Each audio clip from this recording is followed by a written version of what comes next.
Allô, bonsoir. Euh, je me permets de vous recontacter au sujet d'Aurélie, en fait.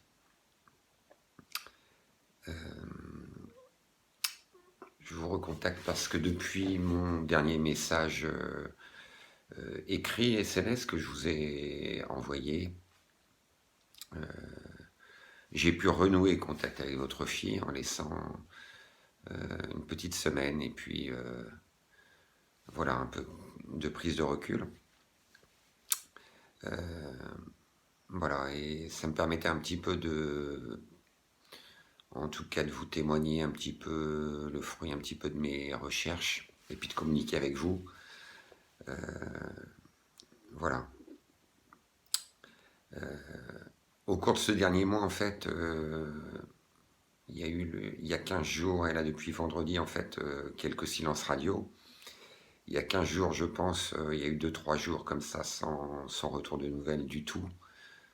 Donc je pense que Aurélie a dû être hébergée quelque part. J'ai pu rencontrer d'autres personnes, dont une certainement dont je pense qu'effectivement elle contribue à lui fournir cette drogue.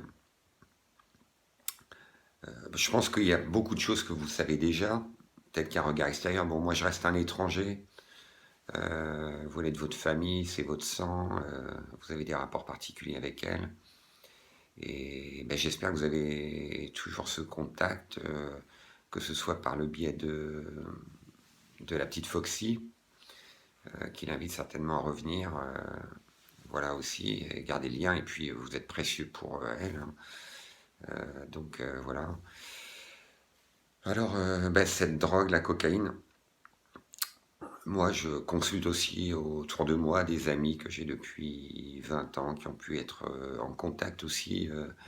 Et puis de nouvelles rencontres que j'ai faites aussi récemment, de personnes qui ont pu avoir une expérience de drogue ou qui ont pu, lors de leur jeunesse, ou qui ont pu être en contact d'autres personnes qui, eux, par contre, avaient plus l'expérience de ces rêves parties ou de ces soirées nocturnes, où on consomme beaucoup, qui semble, bon, qui a fait partie certainement, ou fait partie un peu encore de la vie de votre fille, ce qui lui permet peut-être d'évacuer ses soucis, ses angoisses. Voilà. Et forcément, tous me disent que ben, le cocaïne, surtout si elle est un peu basée, fumée comme elle fait, est très destructrice. Très, très destructrice. Mais ça, je pense que vous le savez déjà. Vous savez qu'effectivement, bon, ces derniers temps, il y a eu bon, forcément des agressions, des chutes. Donc, forcément, elle est en situation de danger, en situation de grand danger, certainement. Alors, peut-être que vous faites la part des choses et puis il faut que vous vous protégiez, prenez du recul, gardiez votre équilibre. Donc je le comprends totalement. Il faut gérer vos propres souffrances, effectivement, de la sentir évoluer comme ça, sans solution. Elle essaie de se battre, ça j'en ai conscience encore sur ces derniers mois. Le dernier contact vendredi, elle me confiait sa souffrance. Alors je ne sais pas si effectivement elle a ses sous toujours le vendredi. Elle m'évoquait que ça avait été ramené au mercredi. Bon, je sais qu'effectivement dans ce contexte de recherche de drogue, tous les moyens sont bons, donc on a besoin de passer par le mensonge. Je ne sais pas si j'aurais fait mieux moi. Donc je ne porte pas de jugement ni sur elle, ni sur votre manière de l'accompagner. Je pense que vous le faites bien puisque vous restez référence. Voilà, mais ça me semblait important de communiquer avec vous puisqu'il y a eu ces deux phases encore où je pense effectivement avoir renoué un contact utile. Je pense qu'il lui apporte quelque chose. En tout cas, moi je le sens fort et elle, je pense aussi, même si elle ose à peine me le dire, mais quand même, oui. Voilà, donc il y a depuis vendredi silence radio, il n'y a rien non plus sur son Facebook. Donc bon, voilà. Euh, voilà, donc j'espère que vous en avez des retours, c'est un moyen de vous communiquer quelques infos quand même. Donc certainement que bah, le premier temps, il y a certainement bon, comme on en a déjà parlé, comme vous avez votre expérience, il y a eu la clinique d'addictologie, certainement à la Mitrie, la dernière expérience du mois de juillet, un sevrage qui doit certainement demander 10 à 15 jours en milieu hospitalier, dans des conditions qui peut-être pour elle sont des expériences difficiles à vivre, un contexte qui semble peut-être pas le convenir. Alors peut-être qu'avec le temps et puis les souffrances se cumulant, elle se dit qu'il faut y aller, même si effectivement, quand on a des expériences d'échec comme ça, on perd la confiance puisque c'est de l'échec et en même temps, il y a des capacités de résilience qui sont fortes. C'est ce que j'essaie de lui communiquer en tout cas, et lui dire qu'elle est courageuse quand même. Voilà. Moi, j'ai creusé un peu certaines choses. Alors certainement que le passage par un centre d'addictologie bon, pour le sevrage semble indispensable parce qu'arrêter de soi-même avec des médicaments prescrits par un médecin, bon, ce sera compliqué. Et puis, ça permet aussi une rupture. Alors, est-ce qu'il faut, peut-être vous l'avez déjà essayé, de faire une hospitalisation sous demande d'un tiers puisqu'elle est en danger. Donc, je croisais encore un ami qui avait une expérience avec une de ses sœurs et qui effectivement, ben là, concrètement, je crois que c'est le SAMU qui vient et puis l'hospitalisation se fait dans la foulée. Je sais que ça lui fait peur un peu ça. Voilà. Elle n'est pas toujours prête. Voilà. Elle intégrait quand même les rencontres à la Mitrie, même si elle a tenu que 4 à 5 jours. Voilà. Alors certainement, moi, encore un ami me confiait encore hier soir que après il faudrait certainement un séjour de rupture pour se couper effectivement de toutes ces relations en contact avec la drogue, pour vraiment conforter la décision, forcément fragile encore, après le sevrage psychologiquement, de couper avec tout ça. J'ai cru comprendre que vous avez essayé avec le Chinacolo, même de leur demander si ils accepteraient de l'accueillir non sevré. Bon, j'ai cru comprendre qu'ils n'en étaient pas disposés. Voilà. Je sais que Eric proposait de éventuellement ce parcours sur la route de Saint-Jacques-de-Compostelle. Je ne sais pas s'il l'a encore en tête, si avec ses obligations familiales c'était toujours possible ou pas, et si s'en sentait encore capable ou l'envie. Voilà. Moi, je sais que c'est compliqué. Je ne connais pas de lieu où je peux l'isoler. Mes prochains congés, ce sera au mois de décembre. Après, ça se projette moins en juin. Je m'étais fixé une échéance, c'est pour vous, à peu près d'un an depuis notre rencontre. Voilà, pour tenter quelque chose.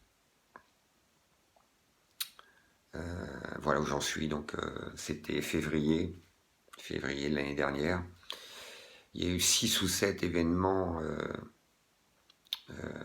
voilà, de rencontres et de relance un petit peu du lien qui paraissent sortir de l'ordinaire et qui me confortent un peu comment dire, cette relation particulière qu'on a ensemble. Bon, voilà.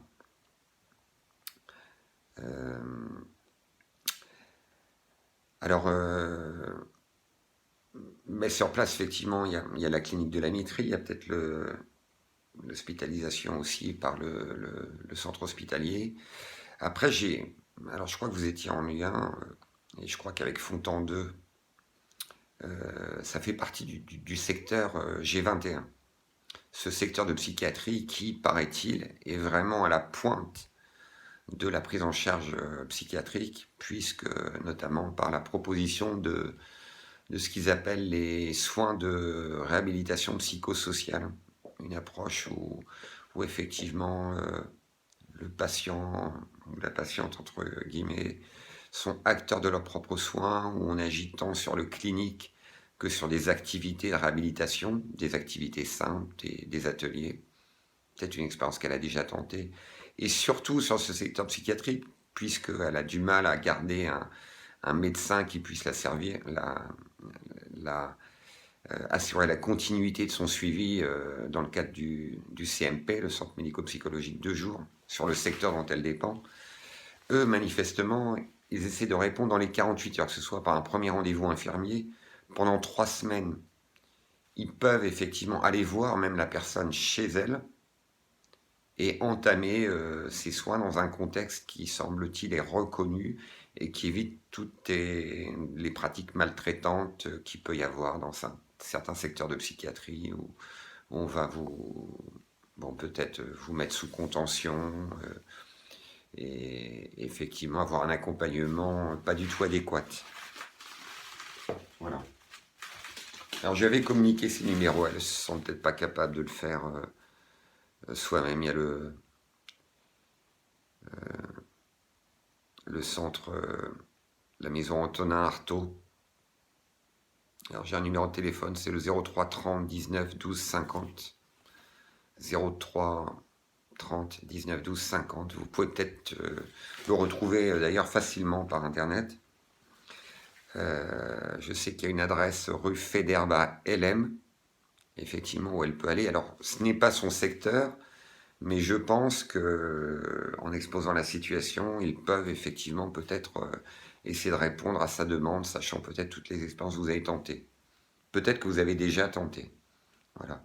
Bien sûr, plus le temps avance, j'ai cru comprendre que c'était depuis 2017, plus effectivement, la drogue se conforte. Je sais qu'elle se bat, qu'elle arrive à verbaliser son rapport. Il y a des situations de déni, mais elle commence un petit peu à me livrer certaines choses, même si ça retombe parfois. Voilà. Donc je voulais un peu vous témoigner de tout ça. Voilà. Moi j'étais preneur peut-être un petit peu, et puis même si vous vouliez à une personne extérieure raconter tout votre parcours, même si effectivement, la pudeur, puis peut-être aussi parfois la souffrance empêche parfois de communiquer, mais le but ce serait d'essayer de pouvoir vous écouter sans jugement déjà. Voilà. Donc voilà ce que je souhaitais vous dire. Là on est le 25 novembre.